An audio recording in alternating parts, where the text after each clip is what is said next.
الحمد لله رب العالمين والصلاة والسلام على خاتم النبيين أما بعد فأعوذ بالله من الشيطان الرجيم بسم الله الرحمن الرحيم پڑھیے الصلاة والسلام عليك يا رسول الله وعلى آلك وأصحابك يا حبيب الله الصلاة والسلام عليك يا نبي الله وعلى آلك وأصحابك يا نبي الله درود پاک پڑھنے کے بے شمار فضائل و برکات ہیں۔ کعبے کے بدر الدجا، طیبہ کے شمس الضحیٰ صلی اللہ علیہ وسلم کی ذات وہ ہے جس پر جتنے درود پاک پڑھیں ایسا لگتا ہے کہ رحمتوں کے در کھلتے چلے جاتے ہیں، مشکلیں آسان ہوتی چلی جاتی ہیں، کیسے بگڑے کام بنتے ہیں۔ آج میں آپ کو ایک بڑا ہی عجیب و غریب واقعہ سنانے جا رہا ہوں۔ اس واقعے میں درود پاک کی اہمیت بھی پتہ چلے گی اور آل رسول، جی ہاں، نبی پاک علیہ السلام کی جو آل ہے، سید صاحبان ہیں، ان کا ادب ہے، ان کی خدمت کیسے کیسے کارنامے اور کیسی کیسی برکات لاتی ہے، انشاءاللہ وہ بھی آپ سنیں گے۔ ابو عبداللہ الرسا رحمۃ اللہ تعالی نے اپنی کتاب تحفہ میں فرمایا کہ ایک بڑی پیاری انہوں نے حکایت نقل کی، ایک واقعہ نقل کیا کہ ایک شخص بڑا نیک تھا، صالح تھا، عبادت گزار تھا، غریب بھی تھا۔ رات کو وہ بچوں کے ساتھ سویا ہوا تھا تو اس کو اچانک بچوں کے رونے کی آواز، بچے رات کو اٹھ کر رونے لگے۔ اس نے اپنی زوجہ سے پوچھا بچے کیوں رو رہے ہیں؟ بچے اس لیے رو رہے ہیں کہ انہوں نے کھانا نہیں کھایا ہے، بھوکے ہیں، اس لیے بھوک کے مارے۔ اب اس غریب آدمی کے پاس کچھ بھی نہیں تھا کہ وہ اپنے بچوں کو کھلائے۔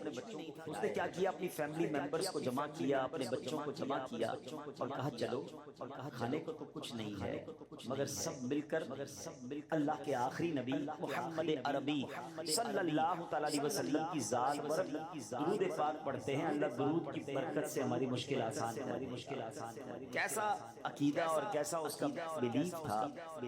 شاعر کہتے ہیں نا کہ دکھوں نے تم کو جو گھیرا ہو تو دکھوں نے تم کو جو گھیرا ہو تو درود پڑھو، جو حاضری کی تمنا ہو۔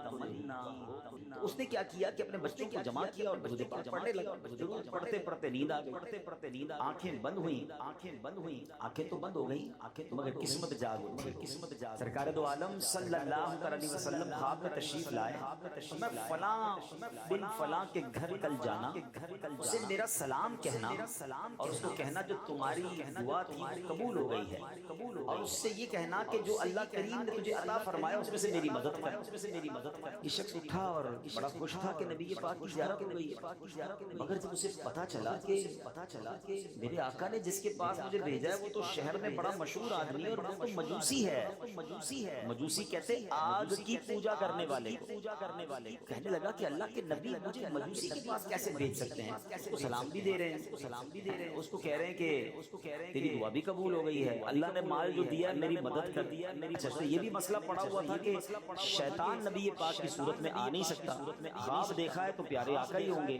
اب کنفیوژن تھی، کیسے ہو سکتا ہے کہ میرے آقا مجھے غیر مسلم کے پاس بھیجا؟ پھر سو گیا، دوبارہ سویا، دوبارہ کہا گیا میرا پیغام اسی کے لیے ہے، جاؤ اور جا کر اس سے کہو کہ تمہاری مدد بھی کرے، اسے میرا سلام بھی دینا، کہنا دعا بھی قبول ہو گئی۔ اب یہ صبح اٹھا اور صبح اٹھتے ہی اس مجوسی کے گھر چلا گیا۔ بہت بڑا اس کا محل تھا، بہت مالدار آدمی تھا، ویری پاپولر، اس شہر میں بڑا مشہور تھا۔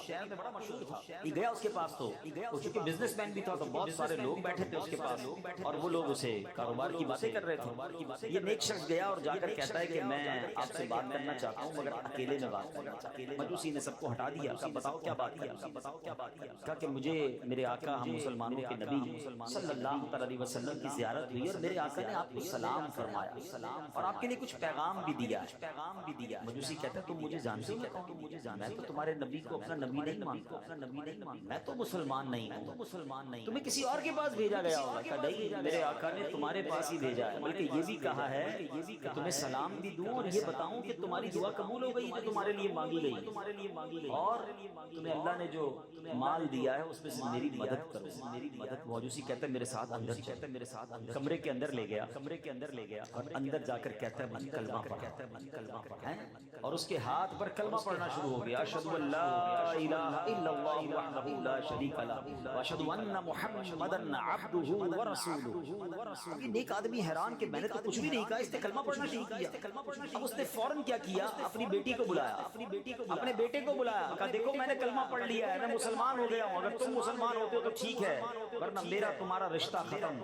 بچے کہتے ہیں ابا جان آپ ہمارے والد ہیں، ہم بھی کلمہ پڑھتے ہیں، بچے مسلمان ہو گئے۔ اب اس نے تمام جو تاجر اس کے گھر میں موجود تھے سب کو کہا سنو میں مسلمان ہو گیا ہوں، تم میں آج جو مسلمان ہو جائے، جو میرے پیسے تمہاری طرف ہیں میں معاف کر دوں گا، اور اگر مسلمان نہیں ہوتے ہو میرا حساب دو، میرا آج سے تم سے تعلق ختم۔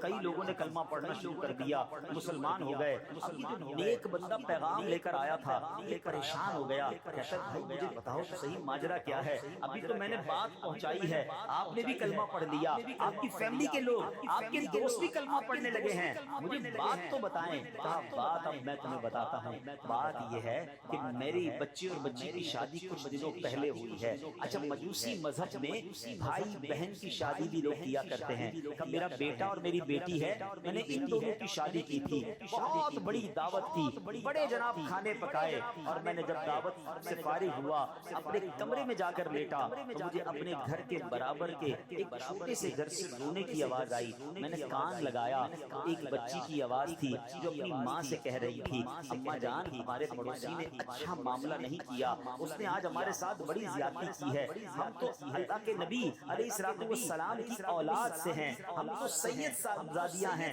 مگر ہمارے پڑوسی نے ہماری بھوک چمکا دی، طرح طرح کے کھانے بنائے، ہمیں خوشبوئیں آتی رہیں، اگر ہمیں دعوت میں نہیں بلایا اور ہم آج بھوکے ہیں، اے امی جان ہمارے پڑوسی نے اچھا نہیں کیا۔ مجوسی کہتا جب میں نے یہ سنا میں تڑپ کر رہ گیا کہ میرے اپنے پڑوسی بھوکے ہیں اور وہ مسلمانوں کے نبی کی اولاد سے ہیں اور میں نے انہیں کھانا بھی نہیں بھجوایا۔ بہرحال اس نے اسی وقت رات کو اٹھ کر کھانے پیک کروائے، سامان پیک کروایا، کچھ جوڑے بھی کچھ رقم بھی، اور فوراً جا کر ان کے دروازے پر رکھ کر آ گیا۔ اب پھر آ کر گھر میں کان لگاتا ہے کہ اب بچیوں کی باتیں سنوں، اب ان کے گھر کی کیفیت کیا ہے۔ دروازہ کھلا، کھانا اور تحفے اندر گئے، بچی بڑی خوش ہے، ماں سے کہتی ہے امی جان دیکھو تو صحیح ہمارے پڑوسی نے کتنی ساری چیزیں بھجوائی ہیں، تو ماں کہتی بیٹا کھانا کھا لو، مگر وہ بیٹی رک جاتی ہے، کہتی اماں جان ہم کیسے کھانا کھائیں، یہ کھانا تو غیر مسلم کے گھر سے آیا ہے، یہ تو مسلمان نہیں ہے، سبحان اللہ۔ تو ماں کہتی بیٹا اب ایسا کرو، پڑوسی نے تو تحفہ بھیج دیا ہے، اب اسے دعاؤں کا تحفہ دیتے ہیں۔ اب سید زادی نے ہاتھ اٹھائے اور دعا کرتی ہے کہ اے امی جان میں دعا کرتی ہوں آپ آمین کہیں کہ اللہ ہمارے پڑوسی کو ایمان کی دولت نصیب کر دے، اور ہم دعا کرتے ہیں کہ یا اللہ جس طرح اس نے آل رسول کی خدمت کی ہے قیامت کے دن نبی پاک کی سے شفاعت نصیب کرنا۔ ماں بیٹی دعا کر رہی ہیں، اللہ اکبر۔ مجوسی کہتا یہ کل کی تو بات ہے کہ یہ ماں بیٹی دعائیں کر رہی ہیں اور آج تمہارے نبی نے میرے پاس تمہیں بھیج دیا ہے، اور یہ بھی کہا ہے کہ وہ دعا قبول ہو گئی ہے، سبحان اللہ۔ پھر میں کیوں نہ ایمان لے آؤں، پھر میں کیوں نہ ان کا کلمہ پڑھ لوں، اللہ اکبر۔ اب وہ مجوسی کہتا ہے سنو سنو، میری بیٹی اور بیٹے کی جب شادی ہوئی تھی تو میں نے ان کو آدھی جائیداد دے دی تھی، آدھی جائیداد اپنے پاس رکھی تھی، مگر اب چونکہ دونوں مسلمان ہو گئے ہیں ان دونوں میں اب جدائی کر دی گئی ہے، آدھی جائیداد بچ گئی ہے، سنو یہ آدھی جائیداد میں تمہارے نام کرتا ہوں، جاؤ یہ مال لے کر جاؤ اپنے بچوں کے ساتھ خوشحالی والی زندگی۔ اے میرے پیارے اسلامی بھائیو، اس ایک واقعے سے کتنے درس ملتے ہیں، تکلیف ہو پریشانی ہو کسی سے نہ کہیں، کسی سے نہ۔ آج کل پرابلم یہی تو ہو گیا ہے کہ اب اپنے دکھ اپنے پرابلم دنیا والوں کو بتا، چھوٹی چھوٹے مسئلے کے لیے کبھی اس کے پاس کبھی اس کے پاس، نہیں دنیا والے مدد نہیں کرتے، دنیا والے بعض اوقات تو مذاق اڑاتے ہیں، بعض اوقات تو ہماری پرابلم کو دیکھ کر انجوائے کر رہے ہوتے ہیں۔ شاعر لکھتے ہیں نا دنیا والے تو درد دیتے ہیں، زخمی دل کی دوا مدینہ ہے۔ دنیا والوں کے آگے ہاتھ نہ پھیلائیں، دنیا والوں کو پرابلم نہ بتائیں تو اللہ کو بتائیں۔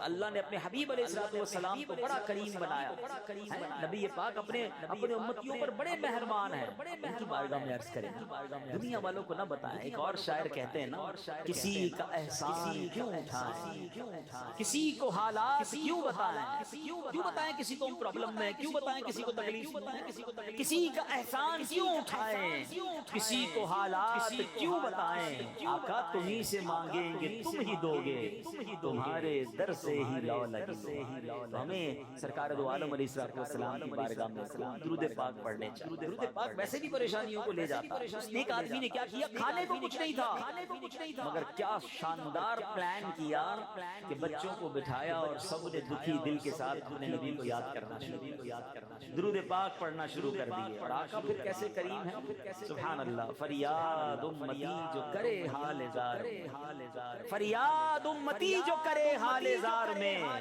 ممکن نہیں کہ خیر بشر کو خبر واللہ وہ سن لیں گے فریاد کو پہنچیں گے اتنا بھی تو ہو کوئی جو آہ کرے دل سے پکارے تو صحیح نا پھر دیکھیں کیسے کرم ہو اے میرے پیارے اسلام اگر آپ کسی پرابلم میں ہیں کسی پریشانی میں ہیں خوب دعائیں کیجیے درود پاک پڑھیے غیب سے کرم ہو ایک بات تو یہ سیکھنے کو ملی دوسری بات بے ایمان مجوسی نے جو آگ کی پوجا کرتا تھا اس نے کیا کیا اس نے آل رسول کی تعظیم اس نے سرکار کی آل کی خدمت کی کیا مل گیا اس کو سب سے بڑی دولت مل گئی نا پہلے دنیاوی مال تھا ایمان نہیں تھا آل رسول کی خدمت کا صدقہ یہ ملا کہ اللہ نے اسے ایمان والا بنا اور سبحان اللہ دعا کیا ملی ہے کہ قیامت کے دن رسول پاک کی شفاعت بھی ملے یہ بھی سیکھنے کو ملا سبحان اللہ سرکار علیہ الصلوۃ والسلام کی آل کی خدمت کیجیے آج ہمارے اطراف میں بھی صحیح العقیدہ کوئی سنی سید ہے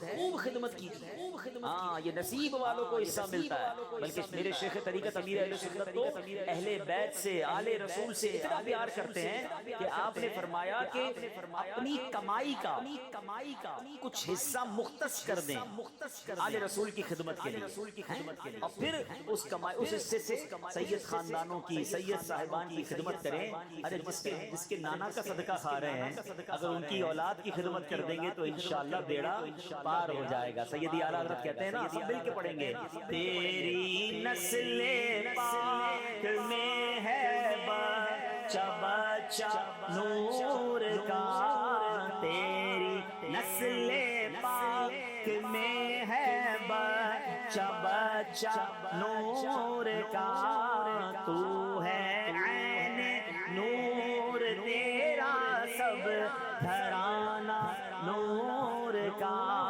تو انشاءاللہ آل رسول کی خدمت کریں گے ادب کریں پتہ چلتا ہے یہ سید ہیں ان سے ادب سے بات کریں ان کو احترام سے پیش سبحان اللہ امیر اہل سنت ہمارے بانی دعوت اسلامی کا تو بڑا پیارا انداز ہے کہ اگر کوئی چیز تقسیم کر رہے ہیں پتہ چل جائے یہ سید ہیں اسے ڈبل عطا فرماتے ہیں بہت سارے طریقے ہو سکتے ہیں جس سے آپ سید صاحبان کی خدمت کریں اور پھر درود پاک کی فضیلت کا بھی پتہ چل گیا آئیے مل کر محبت کے ساتھ باآواز بلند درود پاک پڑھ لیں صلو علی الحبیب صلی اللہ تعالی علی محمد صلی اللہ علیہ وسلم آج جو جامعۃ المدینہ ٹنڈو جام میں بن چکا ہے جس کا افتتاح ہے سبحان اللہ وہ ایک بڑی کمال کی ہستی کے نام پر ہے امام غزالی رحمۃ اللہ امام غزالی کا نام پتہ ہے محمد بن محمد غزالی یعنی آپ کا نام بھی محمد آپ کے والد کا نام بھی محمد آپ کے دادا کا نام بھی محمد آپ کے والد صاحب جو تھے نا شیخ محمد یہ بڑے کمال کی شخصیت تھے علماء کا بڑا ادب کرتے تھے علماء کی محفلوں میں جاتے تھے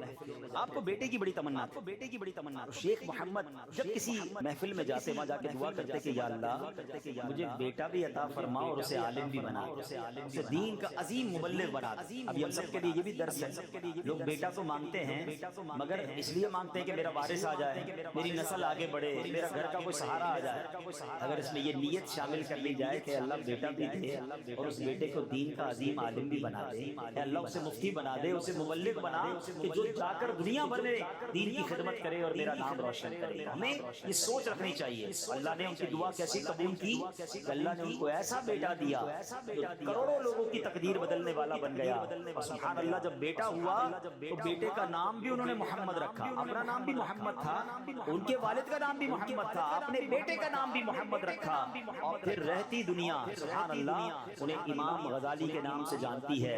امام غزالی رحمۃ اللہ تعالی علیہ کے یہاں جو بیٹا ہوا اس کا نام آپ نے حامد رکھا، اسی لیے امام غزالی ابو حامد آپ کی کنیت ہے. اب یہاں ایک بات سیکھنے کو ملی، ہم انشاءاللہ بات بھی کرتے جائیں گے بزرگوں کی، مگر اپنے لیے بھی کچھ نہ کچھ مدنی پھول لیتے جائیں گے. بیٹا کی دعا کرنی ہے تو نیک اولاد، نیک بیٹے کی دعا کریں، اور اپنے بیٹوں کو پھر بنائیں بھی عالم. سبحان اللہ، سوچے نا کتنی بڑی فضیلت ہے اس والد کے لیے کہ جس کا بیٹا عالم دین بن جائے.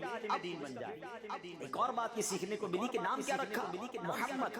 اپنا نام حالانکہ محمد تھا. ہمارا ایک اور پرابلم ہے آج کل کہ آپ یہ والا نام نہ بتائیں، یہ تو ہمارے خاندان میں موجود ہے، کوئی ہٹ کے نام بتائیں، یونیک نام چاہیے. پورے ٹنڈو آدم میں، پورے ٹنڈو جام میں یہ نام نہیں ہونا چاہیے جو ہمارے بچے کا ہو. ارے بھائی کیوں نہیں ہونا چاہیے؟ اور الگ نام کے چکر میں عجیب عجیب نام رکھ رہے ہیں، انگریزوں کے نام رکھ رہے ہیں، عجیب عجیب چیزوں کے نام رکھ رہے ہیں. اتنا علم تو ہے نہیں.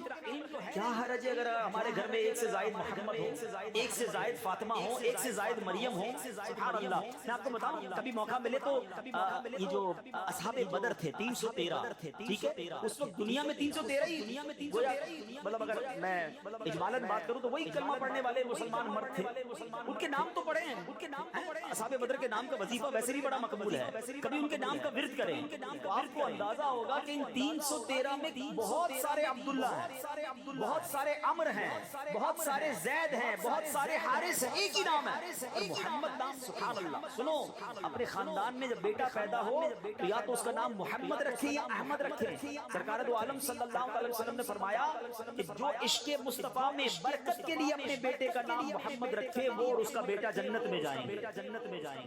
ایک اور جگہ نبی پاک فرماتے ہیں جس نے برکت کے لیے میرے نام پر نام رکھا قیامت تک صبح و شام اس پر برکت نازل ہوتی رہے گی. کیسا پیارا نام ہے. آنکھوں کا تارا نام محمد، دل کا اجالا نام محمد. آنکھوں کا تارا نام محمد، دل کا اجالا محمد. روزے قیامت میزان و پل پر، روزے قیامت میزان و پل پر دے گا سہارا نام محمد، دے گا سہارا نام محمد.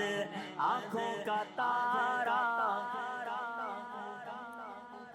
دل کا اجالا. تو اتنا پیارا نام ہے مگر نہیں رکھتے. اچھا سبحان اللہ. اب یہ بھی ذہن میں خیال آئے گا کہ یار پھر پہچان کیسے ہوگی؟ ایک گھر میں بہت سارے محمد ہو جائیں گے. اس کا طریقہ میں آپ کو بتاتا ہوں. سیدی اعلیٰ حضرت امام اہل سنت کا بھی یہ انداز اور میرے شیخ طریقت امیر اہل سنت بھی، جب بھی ان سے کوئی لڑکے کا نام پوچھتا ہے نا وہ نام رکھیں گے محمد. ٹھیک ہے. پھر پکارنے کے لیے رمضان رضا، زمزم رضا، بغداد رضا، کوئی بھی نام، اچھے صحابہ کے نام رکھ لیں، کوئی بھی نسبت والا نام رکھ لیں. اب اس سے کیا ہوگا؟ نام محمد ہو گیا، پکارنے کے لیے آپ کوئی بھی نام رکھیں. اچھا اس میں بھی سبحان اللہ نسبت کے لیے اعلیٰ حضرت جو بریلی کے تاجدار ہیں ان کی نسبت سے رضا بھی لگا دیں گے نام کے ساتھ. قربان رضا، بغداد رضا. اس سبحان اللہ یہ اس بڑوں کی بڑی باتیں ہوتی ہیں. کاش یہ بات سمجھ آ جائے کہ ہمارے گھر میں میرے آقا علیہ الصلوۃ والسلام کے نام مبارک سے برکتیں لے کر ہم بچوں کے نام رکھیں، صحابہ کی نسبت والے نام رکھیں، صحابیات کے نام رکھیں. انشاءاللہ بہت سارے نام ہیں، برکت ہی برکت ہے. تو یہ بات بھی ہمیں سیکھنے کو ملی. اچھا امام غزالی بڑی کمال کی ہستی ہیں، مگر آپ کی زندگی میں ٹرننگ پوائنٹ آیا تھا. 15 سال کی عمر تھی، آپ کہیں جا رہے تھے جرجان اور واپس تشریف لا رہے تھے پڑھائی وغیرہ کے معاملات میں. تو راستے میں ڈاکوؤں نے آپ کے قافلے کو لوٹ لیا. تو امام غزالی کے پاس نوٹس تھے. یہاں اسٹوڈنٹ بیٹھے ہیں تو وہ سمجھتے ہوں گے کہ جب پڑھتے ہیں یا سنتے ہیں لیکچر تو نوٹس لکھتے ہیں. تو بہت سارے نوٹس کی بک تھی. ڈاکوؤں نے جب بہت سارا سامان چھینا تو آپ کی نوٹس بک بھی لے لی. امام غزالی 15 سال کے تھے. آپ گئے ڈاکوؤں کے سردار کے پاس، کہتے ہیں بھائی سارے سامان سب رکھ لو، میری کتابیں دے دو، میرے نوٹس ہیں، میں بہت سارا میرا علم چلا جائے گا. تو ڈاکوؤں کے سردار نے بڑی عجیب بات کہی کہ یہ کیسا علم ہے کہ نوٹس بک چلی جائیں گے تو تمہارا علم ہی چلا جائے گا. تم نے اب تک سیکھا کیا ہے؟ یہ بات امام غزالی کے دل پر چوٹ لگ گئی. بات تو یہ صحیح کہہ رہا ہے تو ڈاکو مگر بات تو صحیح کہہ رہا ہے کہ اگر میری نوٹ بک چلی جائے تو میرا علم بھی چلا جائے. تو میں نے کیا سیکھا ہے؟ بس اب آپ کو بات سمجھ آ گئی. اب آپ نے جتنا بھی اس کے بعد علم سیکھا وہ سارا کا سارا زبانی یاد کر لیا، سارا حفظ کیا تاکہ کتاب نہ بھی بچے تو علم سینے میں محفوظ ہو جائے. سبحان اللہ، اس قدر عظیم ہستی ہیں اور علم کا ایسا سمندر، تصوف کے اتنے بڑے امام بنے کہ سبحان اللہ رہتی دنیا کو امام تصوف کہتی ہے. کیسی عظیم کتاب ہے، اس کو آج بھی پڑھیں عقل حیران ہو جاتی ہے. اور اس کتاب کا نام ہے احیاء العلوم. احیاء العلوم کی تعریف بڑے بڑے اولیاء کرام اپنے زمانے کے بڑے بڑے صوفیاء کرتے رہے. اور سبحان اللہ اس کتاب کی اہمیت کو ذرا امیر اہل سنت کے الفاظ کے ذریعے سمجھیے. شیخ طریقت امیر اہل سنت بانی دعوت اسلامی امام غزالی اور ان کی کتاب احیاء العلوم کے بارے میں کیا فرماتے ہیں.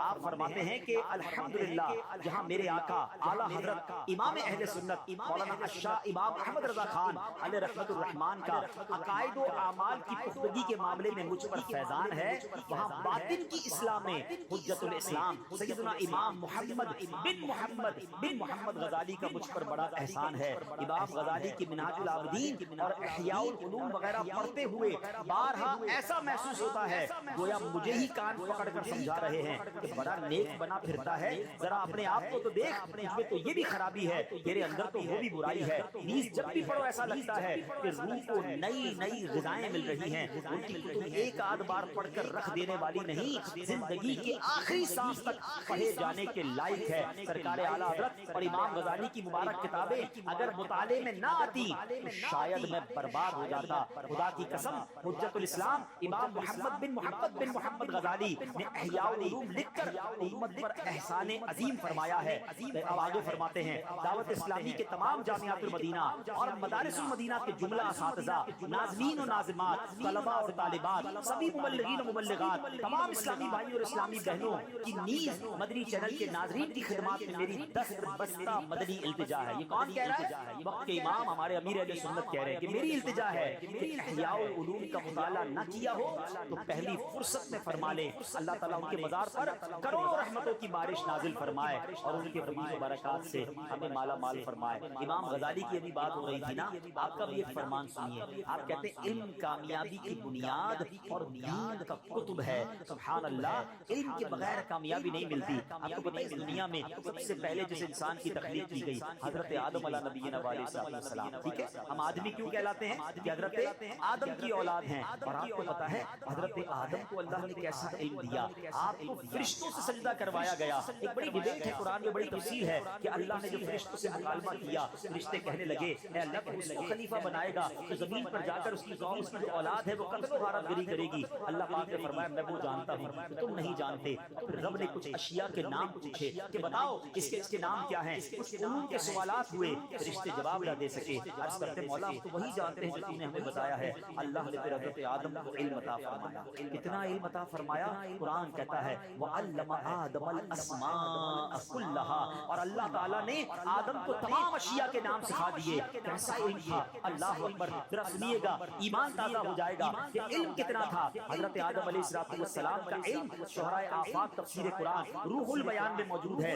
مفسر قرآن شیخ اسماعیل حقی رحمۃ اللہ تعالیٰ نے لکھا اللہ تعالیٰ نے حضرت آدم علیہ السلام کو تمام چیزوں کے نام تمام زبانوں میں سکھا دیے اور ان کو تمام ملائکہ کے نام، تمام اولاد آدم کے نام، تمام حیوانات، نباتات، جمادات کے نام، ساری دنیا کی بستیوں کے نام، پرندوں کے نام، تمام درختوں کے نام، آئندہ عالم میں وجود میں آنے والے سب کے نام، قیامت تک پیدا ہونے والے تمام جانداروں کے نام، تمام کھانے پینے کی چیزوں کے نام، جنت کی تمام نعمتوں کے نام، تمام چیزوں اور سامانوں کے نام، یہاں تک کہ پیالہ اور پیالی کے نام. اللہ اکبر. اور یہ کتنی زبانوں میں؟ حدیث پاک میں آتا ہے کہ اللہ نے حضرت آدم علیہ السلام کو 7 لاکھ زبانیں سکھائیں. اللہ اکبر. یہ علم ہے، یہ علم ہے. پھر حضرت آدم کو فرشتے سجدہ کر رہے ہیں. وہ فرشتے جو معصوم ہیں وہ انسان کو سجدہ کر رہے ہیں. اس کی وجہ علماء نے لکھی کہ وہ علم تھا جو حضرت آدم علیہ السلام کو رب نے عطا فرمایا. علم سے آدمی بلند ہوتا ہے، علم سے اس کا مرتبہ بڑھتا ہے. اب ایک عشق والی بات بھی سن لو. حضرت آدم کو کتنا علم دیا. Each and every thing in the universe, کائنات کی ہر چیز کا نام، تمام انسانوں کے، تمام جانوروں، تمام پرندوں، ہر درخت کا نام، اور جو نہیں آئے دنیا میں ان کا بھی نام، جنت کی تمام نعمتوں کے نام 7 لاکھ زبانوں میں سکھائے. اب سوال میرا یہ ہے، ذرا جھوم جاؤ کہ جب حضرت آدم کے علم کا عالم یہ ہے، آدم کے بھی آقا جناب رسول اللہ، اللہ کے حبیب صلی اللہ علیہ وسلم کے علم کا عالم کیا ہے؟ میرے آقا تو سب سے افضل ہے نا. وہ تو سب کے آقا ہیں. جب حضرت آدم کے علم کا عالم یہ ہے تو مصطفیٰ کریم کے علم کا عالم کیا ہوگا؟ پھر کیوں نہ بریلی کے تاجدار کہیں سر عرش پر ہے تیری گزر دل فرش پر ہے تیری نظر، سر عرش پر ہے تیری گزر دل فرش پر ہے تیری نظر، ملکوت و ملک میں کوئی شے نہیں وہ جو تجھ میں عیاں نہیں، میں نثار تیرے کلام پر ملی یوں تو کس کو زبان نہیں، وہ سخن ہے جس میں سخن نہ ہو، وہ بیاں ہے جس کا بیاں نہیں. میرے آقا جب گفتگو کرتے تھے بڑے بڑے عرب کے انٹلیکچوئلز، بڑے بڑے اس زمانے کے فصحاء بلغاء بیٹھتے تھے، مگر جب نبی پاک کلام فرماتے ان کا عالم کیا ہوتا؟ اعلیٰ حضرت لکھتے ہیں آقا تیرے آگے یوں ہیں دبے لچے، فصحاء عرب کے بڑے بڑے تیرے آگے یوں ہیں دبے لچے، فصحاء عرب کے بڑے بڑے کوئی جانے منہ میں زبان نہیں بلکہ جسم میں جانا ہے، جسم میں جانا ہے. ایسا علم تھا میرے آقا کا. لوگ کہتے علم غیب تھا کہ نہیں؟ نبی پاک کے پاس کتنا علم تھا. میں اور آپ ہوتے کون ہیں چیک کرنے والے؟ سیدی اعلیٰ حضرت پنجابی میں کہتے ہیں نا گلی مکا دی. مجھے ایک بات بتائیں، چلے آپ کو لاجیکلی ایک مسئلہ حل کر دیتا ہوں. آپ کی زندگی کا جو سب سے بڑا راز ہو، سب سے بڑا راز ہو، آپ اپنے کسی قریبی دوست کو بتا دیں. قریبی دوست کو بتا دیں سب سے بڑا راز جو دنیا میں کسی کو نہ بتایا ہو، اور اپنے کسی بہت قریبی دوست رشتے دار کو آپ بتا دیں. اب اس سے کوئی چھوٹی چھوٹی بات چھپائیں گے؟ جب سب سے بڑا راز بتا دیا اور کیا چھپانا ہے؟ اب تو سب کو بتا دیا. ایسا ہی ہے نا؟ مجھے بتائیں سب سے بڑا غیب کیا ہے؟ خود اللہ تعالیٰ. اللہ تعالیٰ کہ رب کو تو کسی نے نہیں دیکھا نا. حضرت آدم سے لے کر حضرت عیسیٰ علیہ السلام کا کم و بیش جتنی بھی 1,24,000 کم و بیش جتنے انبیاء ہیں سب اللہ کی بات کرتے رہے. اپنی آنکھوں سے، سر کی آنکھوں سے رب کو کسی نے نہیں دیکھا. سب سے بڑا غیب خود رب العالمین ہے. ٹھیک ہے بات سمجھیے گا. اب جس رب نے اپنا آپ ہی اپنے حبیب کو دکھا دیا، اپنا آپ ہی اپنے حبیب کو ظاہر کر دیا، اپنے حبیب کو معراج پر بلا کر اپنا دیدار کرا دیا، تو اب اور کون سا غیب باقی بچتا ہے جو رب اپنے حبیب کو نہ بتائے؟ ارے یہی بات بریلی کے تاجدار سمجھا رہے ہیں. اور کوئی غیب کیا تم سے نہا ہو بھلا. نہا کہتے چھپا جانا. یا رسول اللہ اور کون سا غیب آپ سے چھپایا جا سکتا ہے؟ اور کوئی غیب کیا تم سے نہا ہو بھلا، جب نہ خدا ہی چھپا تم پہ کروڑوں دلیل.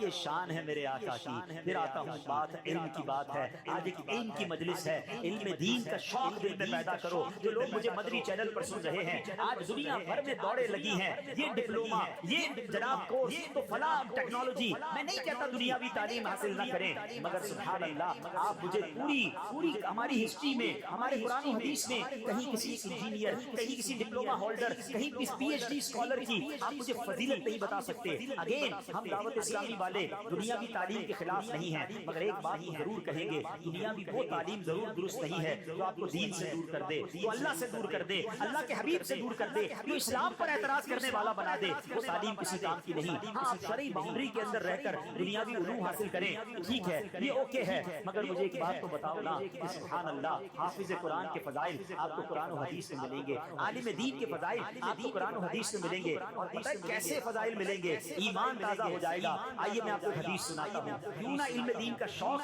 ہمارے دل میں پیدا ہو جائے، کیوں نہ ہم آگے بڑھیں. پہلے ایک حدیث سن لو. کون سا علم سیکھنا ہے؟ حدیث پاک میں آتا ہے اللہ کے نبی فرماتے ہیں علم دین سیکھنا ہر مسلمان پر فرض ہے، اور طالب علم دین کے لیے ہر چیز، یہاں تک کہ سمندر میں مچھلیاں بھی مغفرت کی دعا کرتی ہیں. ہر چیز دعا کرتی ہے اس کے لیے. سمندر کی مچھلیاں بھی طالب علم دین کے لیے دعا کرتی ہے. سبحان اللہ. تو اے میرے پیارے اسلامی بھائیوں، آج جو ہم نے حدیث پاک سنی ہے نا، علم دین سیکھنا فرض ہے.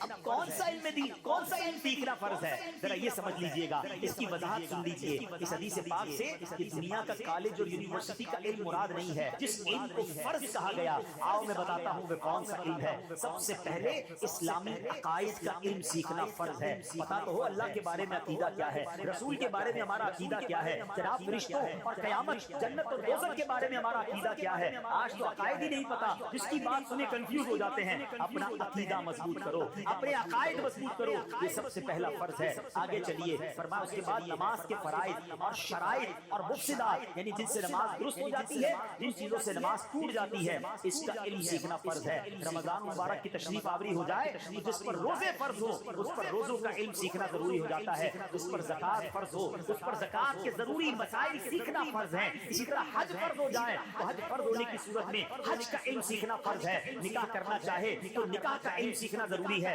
تاجر کے لیے تجارت کا علم سیکھنا ضروری ہے، خریدار اگر کوئی خریداری کرنے جاتا ہے خریداری کے احکام سیکھنا ضروری ہے، نوکری کرنے والے کو نوکری کا علم ضروری ہے، نوکر رکھنا ہے اجارے کا علم سیکھنا ضروری ہے۔ سبحان اللہ، تو پتہ یہ چلا ہر مسلمان عاقل و بالغ مرد و عورت پر اس کی موجودہ حالت کے مطابق مسئلے سیکھنا فرض عین ہے۔ اب ذرا غور کیجئے، آج موبائل بیٹھ کر گھنٹوں سوشل میڈیا پہ نکل جاتے ہیں، پتہ نہیں کیا کیا دماغ میں آ رہا ہے، وہ نالج آ رہی ہے جس کی ضرورت نہیں ہے، ان نون نالج دماغ میں گھس رہی ہے۔ ہمیں کیا پڑی برازیل میں آج کیا ہوا، آج امریکہ کے ریگستان میں کیا ہوا، ہمیں کوئی ضرورت نہیں ہے سیکھنے کی، لیکن چونکہ فیس بک کھول کے بیٹھے ہیں، سوشل میڈیا کھلا ہوا ہے، دنیا بھر کی خطرناک خبریں ہوں، اچھی خبریں ہوں، بری خبریں ہوں، خواہ ہمیں مل رہی ہیں، اس کی ہمیں ضرورت نہیں ہے، مگر نماز پڑھنی ہے وہ نہیں آتی، وضو کرنا ہے وہ نہ سیکھا، پاک ہونے کے لیے غسل نہ سیکھا، گھر میں جنازہ ہو جائے جنازہ پڑھنا نہیں آتا، ہمارے گھر میں میت ہو جائے میت کو غسل دینا نہیں آتا، تجارت بچپن سے کر رہے ہیں، تجارت کے اصول نہیں سیکھے، مگر گھنٹوں چائے کے ہوٹل پر بیٹھ کر دنیا بھر کی بحث کر رہے ہوں گے، ایسا لگتا ہے ملک کا سارا نظام ہی ہم چلا رہے ہیں، مگر جو فرض علوم تھے جو سیکھنا ضروری تھا وہ ہم نہیں سیکھ رہے۔ خدا را ایسی زندگی نہ گزارے، علم سے اتنا دور نہ رہیں، کہیں ایسا نہ ہو اللہ کی بارگاہ میں جواب دینا بھاری پڑ جائے۔ اب آئیے میں آپ کو بتاتا ہوں ہمارے اسلاف کس قدر علم دین سے محبت کرتے تھے، کیسا شوق تھا، کتنا ٹریول کرتے تھے۔ کمال کی حدیث سنیے گا، حضرت کثیر بن قیس رحمۃ اللہ تعالی علیہ فرماتے ہیں، میں دمشق کی مسجد میں صحابی رسول حضرت ابو درداء رضی اللہ عنہ کی خدمت میں حاضر تھا۔ اس وقت ایک شخص آیا، عرض کی کہ اے ابو درداء مجھے معلوم ہوا ہے کہ آپ رسول پاک علیہ السلام سے کوئی حدیث روایت کرتے ہیں، میں وہ حدیث سیکھنے کے لیے مدینہ منورہ سے آیا، تھوڑا ڈسٹنس سمجھیے گا، مدینے سے شام دمشق، کس لیے ایک حدیث، حضرت ابو درداء کو ایک حدیث کا علم تھا، وہ مدینے سے چلے دمشق پہنچ گئے، کیا سنا ایک حدیث آپ بیان کرتے ہیں، میں آپ سے وہ حدیث سننے آیا۔ حضرت ابو درداء کہتے ہیں کیا تم تجارت کے لیے نہیں، ہو سکتا ہے تم بزنس کے لیے آئے ہو، ضمن مجھ سے حدیث سننے آ گئے، کہتے نہیں تجارت کے علاوہ پھر کوئی اور کام ہوگا تمہیں، کہتے نہیں میں صرف حدیث رسول آپ سے سننے آیا ہوں، میرا کوئی اور مقصد نہیں ہے۔ اللہ اکبر، اس شخص کی قسمت پر ناز آتا ہے، اس کو حضرت ابو درداء نے حدیث پتہ ہے کون سی سنائی، ہائے ہائے، یعنی وہ جو کام کر کے آئے تھے نا گویا اس حدیث نے اسی کا انعام سنا دیا۔ حضرت ابو درداء کہتے ہیں میں نے اللہ پاک کے آخری نبی رسول عربی صلی اللہ علیہ وسلم کو فرماتے سنا ہے، علم دین سیکھنے کے لیے جو کسی رستے پر چلے اللہ پاک اس کے لیے جنت کا راستہ آسان کروا دیتا ہے۔ بے شک فرشتے طالب علم دین سے خوش ہو کر اس کے لیے اپنے پر بچھا دیتے ہیں، بے شک زمین و آسمان کی تمام مخلوق یہاں تک کہ پانی میں مچھلیاں بھی طالب علم دین کے لیے دعائیں مغفرت کرتی ہیں۔ بے شک عالم کی فضیلت عبادت گزار پر ایسی ہی ہے جیسی 14ویں رات کے چاند کی فضیلت ستاروں پر۔ بے شک علماء انبیاء کے وارث ہیں، بے شک انبیاء کرام ورثے میں درہم و دینار یعنی دولت نہیں چھوڑتے، انبیاء کرام تو ورثے میں صرف علم چھوڑتے ہیں، بس جس نے علم دین حاصل کیا اس نے بڑا حصہ حاصل کر لیا۔ کیسی حدیث ہے یار، ذرا غور تو کرو، فرشتے پر بچھاتے ہیں طالب علم دین کے لیے، علماء کو انبیاء کا وارث کہا گیا، اور آج سب کچھ کرنا ہے علم نہیں سیکھنا۔ آپ کو اندازہ نہیں ہے، یہ پتہ کون نہیں سیکھنے دیتا ہمیں، شیطان مردود جو ہے نا یہ کبھی بھی نہیں چاہے گا آپ عالم بن جائیں۔ شیطان سے سب سے بہترین مقابلہ پتہ ہے کون کرتا ہے، یا دوسرے لفظوں میں شیطان پر سب سے زیادہ بھاری کون ہے، سب سے زیادہ شیطان پر بھاری عالم دین۔ اب اس کو اس طرح سمجھیے، ایک روایت آتی ہے کہ شیطان جو ہے وہ اپنے چیلے چپاٹے ہیں، ان کا سمندر پر روزانہ شام ایک اجلاس کرتا ہے، تخت بچھتا ہے، ابلیس کا تخت لگتا ہے۔ اعلیٰ حضرت نے ملفوظات اعلیٰ حضرت میں لکھا کہ شیطان اپنے چیلوں کے ساتھ جمع تھا اور ہر چیلے نے کھڑے ہو کر کارکردگی دینا شروع کی، میں نے ایک فلاں کو شراب پلا دی، کوئی کہتا ہے میں نے چوری کروا دی، کوئی کہتا ہے میں نے معاذ اللہ بدکاری کروا دی، بڑے بڑے گناہ بتا رہے تھے۔ شیطان سنتا وہ بیٹھ جاتا، ایک چیلا کھڑا ہوا کہ میں نے ایک طالب علم کو مدرسے جانے سے روک، اس کو علم دین حاصل نہیں کرنے دیا، شیطان کھڑا ہوا اس کو سینے لگا لی۔ تو اس کے چیلوں نے کہا کہ ہم نے اتنے اتنے بڑے بڑے گناہ کروا دیے, آپ نے ہمیں کوئی شاباش نہیں دی, یہ صرف ایک بچے کو مدرسے آنے سے روکا, اتنی بڑی شاباش, اتنی بڑی شاباش. شیطان کہتا چلو میں تمہیں بتاتا ہوں کہ طالب علم دین انسانی صورت میں شیطان زمین پر آیا اپنے چیلوں کو لے کر, ایک مسجد کے کنارے کھڑا ہو. ایک بندہ تہجد کا وقت تھا, عابد کہتے ہیں عبادت گزار, اور ایسا عابد جس کے پاس علم نہ ہو. کئی لوگ نمازی ہوں گے, یہاں پر بھی ہوں گے, مجھے سن بھی رہے ہوں گے, 20 سال سے نماز پڑھ رہے ہیں, مگر نماز صحیح پڑھنا نہیں آتی, تلاوت صحیح نہیں آتی, وضو ٹھیک نہیں ہوتا, اور پھر کہتے بھی ہوتے ہیں یار پتہ نہیں نماز پڑھتے ہیں دعائیں قبول نہیں ہوتی, دل میں وہ نور داخل نہیں ہوتا, وہ برکت نہیں ملتی. حضرت آپ نے نماز سیکھی کہاں پر؟ آپ کو نماز کے فرائض معلوم, نماز کی شرائط معلوم, نماز کے واجبات کچھ بھی نہیں. کہاں سیکھتے ہیں ہم؟ ہر چیز سیکھتے, نماز نہیں سیکھتے, قرآن نہیں سیکھتے, عبادت کر رہے ہیں بغیر علم کے. اب سمجھیے بات کو, کیا ہوا؟ شیطان کھڑا ہو گیا مسجد کے کنارے, راستے میں. ایک عابد, ایک عالم نہیں تھے, عبادت گزار تھے, تہجد کا وقت, تہجد پڑھنے نکلے گھر سے. سوچئے گا, فرق دیکھیے گا. شیطان نے روکا کہ حضرت وہ ایک سوال پوچھنا ہے. سوال کا پوچھو. حضرت یہ شیشی میرے ہاتھ میں ہے, بتائیے کیا اللہ پاک اس پوری دنیا کو اس شیشی میں داخل کر سکتا ہے, شیشی سے گزار سکتا ہے؟ عابد تھے نا, عالم نہیں تھے, علم تو نہیں حاصل کیا تھا. عقل سے سوچنے لگے, شیشی تو بہت چھوٹی ہے, دنیا بہت بڑی ہے, کیسے اس میں داخل ہوگی؟ بس حضرت یہ پوچھنا تھا, جائیے جتنی کرنی ہے عبادت کیجیے. آپ سمجھ رہے ہیں بات کو؟ اس بندے نے علم نہ ہونے پر اللہ کی قدرت کا انکار کر دیا, ایمان ہی چلا گیا نا. کرتا رہے تہجد, پڑھتا رہے سجدے, کچھ نہیں ملنا. اگر ایمان نہیں تو عبادت میں کیا کام آنا ہے؟ شیطان نے کہا جائیے حضرت پڑھیے تہجد. تھوڑی دیر ہوئی تو فجر کا وقت ہو. ایک عالم دین تہجد نہیں پڑھی ہے. کچھ لوگ سمجھتے بھائی او ہو تہجد گزار ہے, علم ہے کہ نہیں؟ فرض پڑھنے والا بعض اوقات تہجد گزار سے آگے بڑھ جاتا ہے جب علم کے ساتھ پڑھ رہا ہوتا ہے. علم کے ساتھ عالم دین فجر پڑھنے ہیں. شیطان نے کہا حضرت ایک مسئلہ پوچھنے کا, جلدی پوچھو نماز کا ٹائم ختم ہونے والا ہے. حضرت یہ شیشی میرے ہاتھ میں ہے, بتائیے یہ اتنی بڑی دنیا اللہ اس شیشی سے گزار سکتا ہے؟ عالم دین کہتے ہیں مردود تو مجھے شیطان معلوم ہوتا ہے, یہ شیشی تو بہت بڑی ہے, میرا رب چاہے تو سوئی کے ناکے سے اس ایسی کروڑوں کائنات گزار سکتا ہے. ان اللہ علی کل شیء قدیر, کہا نا رب نے قرآن میں, پڑھو گے تو پتہ چلے گا نا, ورنہ شیطان ایمان لے جائے گا. آج بھی گھوم رہے ہیں, آج بھی شیطان کے چیلے چپاٹے گھوم رہے ہیں, کوئی ٹی وی پر, کوئی سوشل میڈیا پر طرح طرح کے لباس پہن کر ماڈرن اسلام بیان کر رہے ہیں. لوگ سن رہے ہیں, واہ بھائی کمال کا اسلام آ گیا, موسیقی بھی جائز کر دی, پردہ بھی ضروری نہیں ہے. عجیب انٹرپریٹیشن اسلام کی ہو رہی ہے اور نوجوان انجوائے کر رہے ہیں. اللہ کے بندوں کس سے اسلام سیکھ رہے ہو؟ پہلے یہ تو سوچو اس نے کہاں سے دین سیکھا ہے. ہمیشہ یاد رکھیں. مجھے ایک بات بتائیں, آپ کو گھر بنانا ہو, کس سے بنواتے ہو؟ آپ ایک موچی ہو علاقے میں, بڑے اچھے جوتے سیتا ہے, آپ کہیں یار جوتے بڑے اچھے سیتا ہے, ایسا کرتے گھر بھی اسی سے بنا لیتے. کہے گا پاگل ہو گئے. نہیں یار, میں جب بھی جوتے لے کے جاتا ہوں بالکل فرسٹ کلاس جوتے بنا دیتا ہوں, میرا گھر بھی صحیح بنائے گا. بھائی موچی کا کام جوتے بنانا اور بلڈر کا کام گھر بنانا ہے. اچھا بلڈر نے گھر بنا دیا, آپ نے کہا یار کمال کا گھر بنایا ہے, ایسا کرتا ہوں میں اپنا پیٹ خراب ہو گیا دوائی بھی بلڈر سے لے لیتا ہوں. کہیں گے بھائی بلڈر کا کام گھر بنانا ہے, دوائی دینا ڈاکٹر کا کام.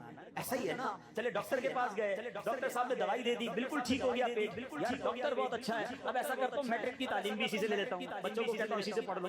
ڈاکٹر نے ڈاکٹری پڑھی ہے, استاد نہیں ہے, اسکول نہیں ہے اس کے پاس, اسکول کے لیے بچوں کو اسکول بھیجیں. ہر چیز میں عقل چلتی ہے. ہاں یار ڈاکٹر سے دوائی لینی ہے, موچی سے جوتا سلوانا ہے, گوشت والے سے گوشت لینا ہے, دودھ نہیں لینا, دودھ والے سے دودھ لینا ہے, گھر بلڈر سے بنانا ہے, سب چیزیں سیکھنی ہے. دین جو سکھائے اس سے سیکھ لینا.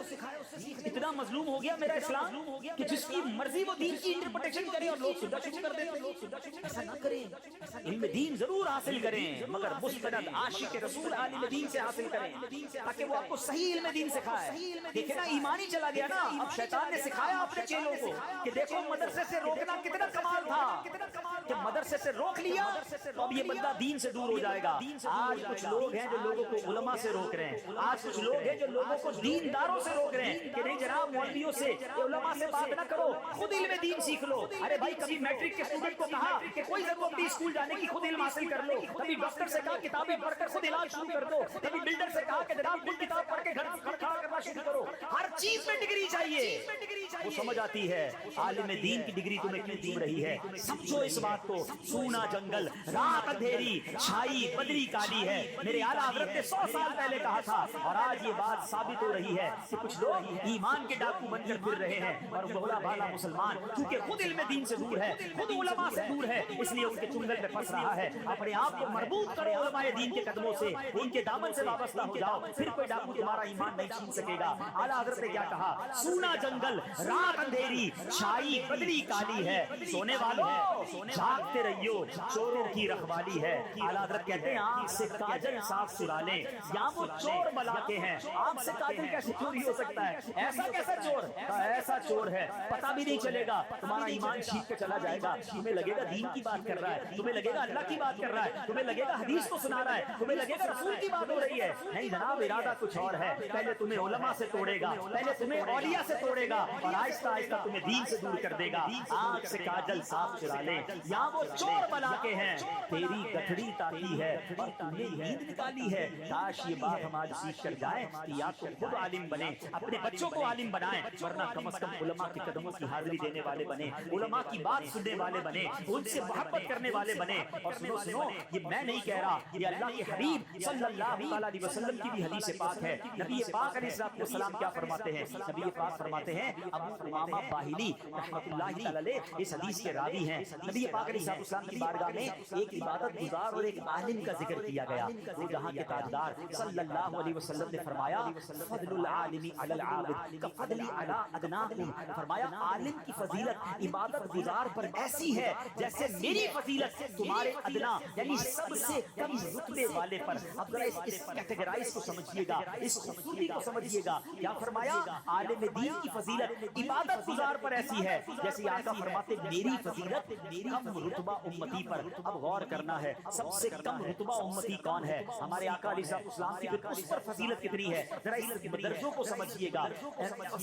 سب سے کم رتبہ امتی کون سا ہے؟ جس کے دل میں ایمان کا نور تو موجود ہو مگر اس کی زندگی گناہوں سے بھرپور ہو. یہ تو سب سے کم درجہ امتی ہو گیا. اس کے اوپر درجہ کس کا ہوگا؟ جو ایمان والا بھی ہوگا مگر نیک ہوگا، صالح ہوگا. اس کے اوپر درجہ شہید کا، اس کے اوپر متقی پرہیزگار کا درجہ، اس کے اوپر متقی پرہیزگار سے اوپر کا درجہ ولی کا درجہ، اس سے اوپر عام اولیاء سے اوپر اوتاد کا درجہ، اوتاد سے اوپر ابدال کا درجہ، ابدال سے اوپر قطب کا درجہ، قطب سے اوپر قطب الاقطاب کا درجہ، قطب الاقطاب سے اوپر غوث کا درجہ، غوث سے اوپر غوث اعظم کا درجہ. اسی طرح ولایت کے درجات ہیں. ان تمام درجات ولایت میں اس کے بعد سب سے اونچا درجہ صحابی کا درجہ ہوتا ہے. چلو یہ بات بھی سن لو کہ دنیا کا کوئی قطب، کوئی ابدال، کوئی غوث کسی صحابی کے رتبے پر نہیں پہنچ سکتا. صحابی کون ہوتا ہے؟ جس نے ایمان کی حالت میں اللہ کے نبی کا دیدار کیا یا صحبت اٹھائی اور اس کا ایمان پر ہی انتقال ہوا،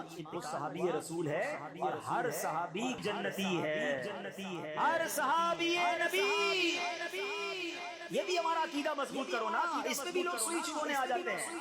ہمیں کسی صحابی کے بارے میں کوئی مائنس بات نہیں سننی ہے. اللہ کے نبی نے جسے اپنا صحابی بنا لیا، میری آپ کی اوقات کیا ہے؟ ذرا بلند آواز سے کہو ہر صحابی نبی، ہر صحابی نبی، ہر زوجہ نبی. اچھا اب صحابہ کرام میں بھی اونچا درجہ انصاری صحابہ کا، انصار سے اوپر درجہ مہاجرین کا، مہاجرین میں سب سے اوپر درجہ صدیق اکبر کا، حضرت صدیق اکبر سے اوپر نبی کا درجہ. ہر نبی، بہت سارے انبیاء ہیں، نبی سے اوپر رسول کا درجہ اور رسول سے اوپر انبیاء اولو العزم کا درجہ. اور جو انبیاء اولو العزم ہیں ان میں اوپر جو ہیں ان میں حضرت ابراہیم علیہ السلام، اور حضرت ابراہیم سے بھی اونچا درجہ میرے آقا کا درجہ ہے. خلق سے اولیاء، اولیاء سے رسول اور رسولوں سے اعلیٰ. اب ذرا بات سمجھ آ رہی ہے؟ ایک ادنا امتی اور نبی پاک کے درجوں میں کتنا فرق ہے. کدھر ایک عام امتی اور کدھر میرے آقا. تو کجا من کجا. مگر نبی نبی پاک کہتے ہیں کہ ایک عابد پر ایک عالم کی فضیلت ایسی ہے جیسے میرے ادنا امتی پر میری فضیلت ہے۔ کیوں نہ علماء کی عزت کریں، کیوں نہ علماء سے مربوط رہیں، عاشق رسول صحیح العقیدہ عالم دین ہو، وہ ہمارے سر کا تاج ہے، اس کی عزت کرنی ہے، اور کیوں نہ خود عالم دین بنے، کیوں نہ ہمارے خاندان میں کوئی عالم دین ہو۔ آپ کو پتہ ہے قیامت کے دن جب لوگ جنت میں جائیں گے نا، علماء کو روک لیا جائے گا، کہا جائے گا رکیے اور لوگوں کی شفاعت کیجیے، انہیں بھی اپنے ساتھ جنت میں۔ مبارک ہو اس والد کو جس کا بیٹا عالم، مبارک ہو اس دادا کو جس کا پوتا عالم ہے، مبارک ہو اس بھائی کو جس کا بھائی عالم ہے، مبارک ہو اس ماں کو جس کا بیٹا عالم ہے، مبارک اس بہن کو جس کا بھائی عالم ہے۔ بلکہ میری دعوت اسلامی نے تو کمال کر دیا، صرف اسلامی بھائیوں کو نہیں، اسلامی بہنوں کو عالمہ بنانا شروع کیا۔ ارے مبارک ہو اس باپ کو جس کی بیٹی عالمہ ہے، مبارک ہو اس بھائی کو جس کی بہن عالمہ ہے، مبارک اس شوہر کو جس کی زوجہ عالمہ ہے۔ ارے کیوں نہ میں اپنے بچوں کو عالم اور عالمہ بناؤں، میرا بیٹا میری بیٹی قیامت کے دن میرا ہاتھ پکڑے تو مجھے جنت میں لے جائے، اس سے بڑی سعادت کیا ہوگی۔ ہم دنیا کی ڈگریوں کے پیچھے بھاگ رہے ہیں، ایسی یونیورسٹیز میں خرابات ہو رہی ہیں کہ آج بچہ جاتا ہے، کبھی اطلاع آتی ہے شرابی بن گیا، کبھی اطلاع آتی ہے جناب اس کو جناب ڈرگس کی شامل ہو گیا، بہت سارے غلط کام ہو رہے ہیں۔ ایک بار پھر کہہ دوں، ہم دنیاوی تعلیم کے خلاف نہیں ہیں، مگر مجھے بتاؤ تو صحیح، جتنی فکر تمہیں دنیاوی تعلیم کی پڑ گئی ہے، کبھی قرآن پڑھانے کی فکر تھی، کبھی دین سکھانے کی فکر تھی۔ ارے میرا بیٹا میرے مرنے کے بعد کوئی ڈپلوما کھول کر مجھے ایصال ثواب نہیں کرے گا۔ اگر میں نے اپنے بچے کو قرآن پڑھایا ہوگا، میں نے اپنے بچے کو دین سکھایا ہوگا، وہ قرآن پڑھ کر مجھے ایصال ثواب کرے گا۔ ارے میرے بیٹے کو جنازہ پڑھنا آئے گا تو میرا جنازہ پڑھائے گا۔ ایک والد کا حق ہے کہ اس کا بیٹا اسے جنازہ پڑھائے۔ سبحان اللہ، ہم نے یہ منظر اپنی آنکھوں سے دعوت اسلامی کے ماحول میں دیکھا ہے کہ سبحان اللہ، بیٹا عالم دین ہے، والد کا انتقال ہوتا ہے، بیٹا جنازہ پڑھاتا ہے۔ ارے اس باپ کے لیے اس سے بڑی خوش قسمتی کیا ہے کہ اس کا بیٹا اپنے والد کا جنازہ پڑھائے۔ بناؤ اپنے بچوں کو عالم، بناؤ اپنی بچیوں کو عالمہ، اور پھر دیکھو دنیا اور آخرت کی تمہیں کیسی برکتیں ملتی ہیں۔ یہ نہ گھبرانا کہ دنیا میں پیچھے رہ جائیں گے، ارے جو اللہ کو راضی کرتا ہے اللہ اسے راضی کر دیتا ہے۔ اور یہ روایتیں بھی ملتی ہیں کہ رب کریم کیسے اسے عطا فرماتا ہے۔ میں ان طلباء سے بھی بات کرنا چاہوں گا جو درس نظامی کرتے ہوئے ڈی مورلائز ہو جاتے ہیں، تو علماء سے بات کرنا چاہوں گا جو درس نظامی کرنے کے بعد بھی شیطان کے وسوسوں کا شکار ہوتے ہیں۔ میں آپ کو آپ کے نبی کی حدیث سنانے جا رہا ہوں۔ اللہ کے حبیب علیہ السلام فرماتے ہیں جو بندہ دین کی سمجھ بوجھ حاصل کرتا ہے، اللہ پاک اس کے غموں اور پریشانیوں کو کافی ہو جاتا ہے اور اسے ایسی جگہ سے رزق عطا فرماتا ہے جہاں اس کا گمان بھی نہیں ہے۔ علم سیکھنا ہے اللہ کے لیے، پیسوں کے لیے نہیں۔ جب تم نے اللہ کے لیے علم سیکھ لیا، دین کی سمجھ بوجھ حاصل کر لی، اب دیکھو اللہ غیب سے کیسے خزانے کھولتا ہے، کیسے تمہاری روزی میں برکت ڈال دیتا ہے۔ تو اے میرے پیارے اسلامی بھائیوں، آج کے اس اجتماع سے ہم سب کو یہ سبق لے کے جانا ہے کہ جو مجھ پر علم سیکھنا فرض ہے تو پہلے سیکھنا ہے، چاہے کتنی عمر ہو گئی ہے،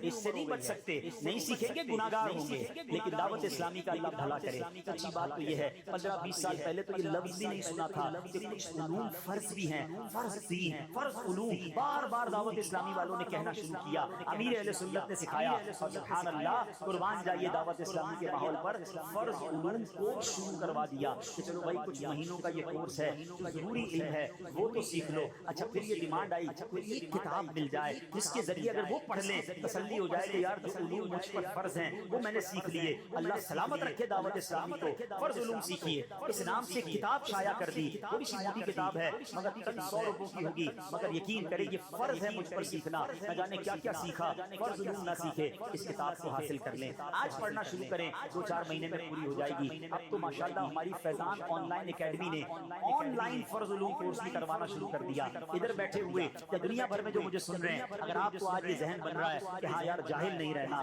فرض علوم تو سیکھنے ہیں، تو فرض علوم سیکھنا شروع کر دیں، on line Faizan on line academy سے سیکھنا شروع کر دیں۔ سبحان اللہ، پھر دعوت اسلامی کے مدنی قافلوں کی کیا بات ہے، مدنی قافلوں میں جو سفر کرتے ہیں 12-12 ماہ، 30-30 دن، 12-12 دن، کوئی نماز سیکھ کے آ جاتا ہے، کوئی وضو سیکھ کے آ جاتا ہے، کسی کو غسل کے احکام سمجھ آ جاتے ہیں، کوئی جنازے کی نماز سیکھ کر آ جاتا ہے، ایک قافلہ لگاتے ہیں، ایک قافلے میں سفر کرتے ہیں، علم دین کا خزانہ لے کر آ جاتے ہیں۔ یہ وہ ذریعے ہیں دعوت اسلامی کے جس کے ذریعے علم دین سیکھنے کا موقع ملتا ہے۔ نیت کریں انشاءاللہ میں بھی علم دین حاصل کروں گا، اپنے بچوں کو بھی عالم بناؤں گا، اپنی بچیوں کو بھی انشاءاللہ عالمہ بناؤں گا۔ کم از کم لوگ کہتے ہیں گھر میں ایک خاندان میں ڈاکٹر ہونا چاہیے، خاندان میں ایک انجینئر ہونا چاہیے، ایک وکیل ہونا چاہیے، سچ وکیل ہونا چاہیے، فیملی میں ایک عالم ہونا چاہیے، فیملی میں ایک عالم ہونا چاہیے، ہاں ایک حافظ قرآن ہونا چاہیے۔ انشاءاللہ آپ اس کی برکتیں دیکھیں گے۔ اب جب دعوت اسلامی کے ماحول میں اگر اس کو بنایا آپ نے اور باعمل بن گیا پھر تو بارے نہیں آ رہے ہیں انشاءاللہ۔ اللہ مجھے اور آپ کو اپنے بچوں کی ایسی تربیت کرنے کی توفیق عطا فرمائے، ہمیں بھی نیک بنائے، ہمارے بچوں کو بھی نیک بنائے، آمین بجاہ النبی الامین، صلو علی الحبیب۔